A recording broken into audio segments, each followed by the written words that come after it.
both you guys, when you were yapping earlier, you guys talked about you're not a fan of Last Crusade. Can you give us kind of the well, notes? I should say I like Last Crusade. It's fine.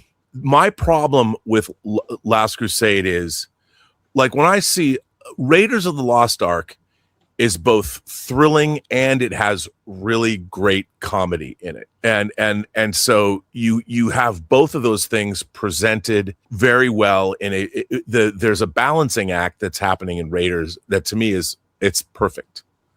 The Raiders of the Lost Ark, like a movie like Alien or Jaws, they're perfect films. Perfect films. Perfect movies. Favorite movie all time? Yeah.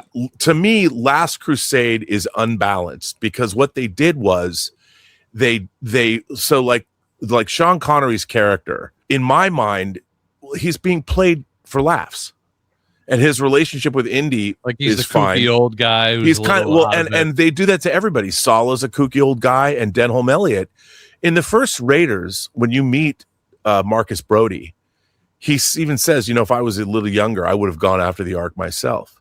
He's like a serious guy. Almost. Yeah, and the way he speaks, when he goes, power of God or whatever, Marcus says, yes, that's just what the Hebrews thought. The way he speaks is with authority and gravitas. And he's like Indiana Jones's minder. He's the one that gets the gigs, and he sets Indy, he unleashes Indy to go get whatever they need to get. And when you get to Last Crusade, I mean, they set up a whole thing where Indiana Jones goes to Berlin just to have a joke where Hitler signs his Grail diary. And the movie to me is too concerned. The tone is off of that film. Crap, you might be changing my mind. I don't know. If but here's the thing: it's still a delightful movie, but it doesn't kick ass the way Raiders of the Lost Ark does, because you know what? The problem with the comedy in it, Raiders of the Lost Ark, you never think to yourself, "I'm watching a movie."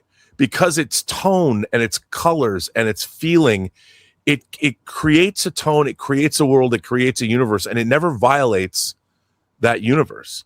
And even when it's about to, like when Tote is there, he's got the chain, he pulls the chain out and he's turning around, and it becomes the hanger. That almost skirts the border, but it doesn't, because he's already so horrifying. That when it allows you to breathe out and be like, of course he would take his hanger this seriously. And isn't there a shot of what's his face there who kind of like he almost sighs, right? Breathes a sigh of relief. Yeah. Well, and it's even like also when you see things like Salah, Sapito at the beginning, when he's he mimics in what Indiana Jones is doing when he's going to switch the idol. I mean, that's a funny moment. But it's an in-universe funny moment. And when in Last Crusade, there's a lot of reality and universe breaking humor that the audience is looking and they're laughing at these characters. We, the audience, are laughing outside of the movie, if that makes any sense. Yeah. The humor, because it's playing on stereotypes and when he's using his parasol to make the birds fly or whatever. And I understand why they went that way. I mean, I get it. But if you look at the way Salah, John Rhys Davies talks, and he goes, there is one amongst them. He's very smart. They call him Baloche. And the way he's speaking with authority. And Indiana Jones, he gets this really, Harrison Ford gets that funny look on his face. Belloc. You're talking about Belloc, and Salah doesn't even miss a beat. When he's speaking, he knows he's very authoritative. In Last Crusade, he's goofy. Salah would never, and even in Indiana Jones, in Raiders, when Salah gets Indiana out of the Well of the Souls and he throws down the flags that he's together, the one on the bottom is the Nazi swastika flag. And it comes down and that's humorous because it's situational, it's in the movie, but it's also Salah being resourceful. And Last Crusade's humor, to me, breaks the fourth wall all the time. And also, even when the German pilot crashes the plane and they're going through the tunnel, it's just goofy. And I'm like, why do you have to be that way? And it keeps violating, and it was frustrating to watch because even Temple of Doom didn't do that, and Temple of Doom has a lot of goofy shit in it too, you know. But it sets up the goofiness in the very beginning when they're talking about Nuachi and all that, and they're at the table and they're spinning the little thing around. They're set, and Indiana Jones is in a tuxedo, and they're in the Club Obi-Wan and all that. They're setting up the tone of that movie. And that whole opening sequence tells you, okay, this is the tone of the movie. In Raiders, the opening scene of the movie, people die. There's the one guy that gets poisoned, and then they find Forrestal dead. He's been killed by spikes, and then Sapito gets wasted as well. Like 3 people die in the first 10 minutes of that movie in horrible ways. And so it sets up the tone, whereas in Temple of Doom, people die in the gunfight, but it's all played. It's this heightened Busby Berkeley thing.